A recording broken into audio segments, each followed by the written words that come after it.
প্রায় 2 মাসের দীর্ঘ বিরতি কাটিয়ে আবারও মাঠে ফিরেছেন বিশ্বজয়ী আর্জেন্টাইন তারকা লিওনেল মেসি।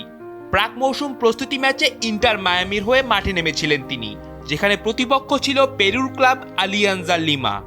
যদিও ম্যাচের ফলাফল ইন্টার মায়ামির জন্য খুব একটা সুখকর হয়নি, কিন্তু স্কোরবোর্ড ছাপিয়ে আলোচনার কেন্দ্রবিন্দুতে এখন কেবলই এক ফুটবল জাদুকরের নাম।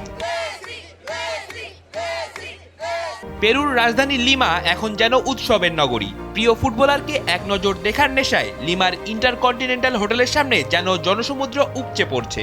মায়ামি দল যখন বাস থেকে নামে তখন ভক্তদের চিৎকারে প্রকম্পিত হয়ে ওঠে পুরো এলাকা। নিরাপত্তার কড়াকড়ি থাকলেও ভক্তদের আবেগের কাছে যেন তা হার মেনেছে। কেউ গাছের ডালে চড়ে বসেছেন তো কেউ ঘন্টার পর ঘন্টা লাইনে দাঁড়িয়ে আছেন, শুধু একবার মেসিকে চোখের দেখা দেখতে।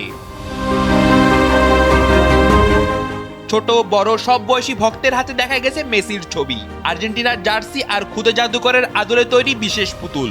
ভক্তদের একজন বলেন, সেই ছোটবেলা থেকেই মেসি আমার ভালোবাসা, আমার কাছে তিনিই ইতিহাসের সেরা।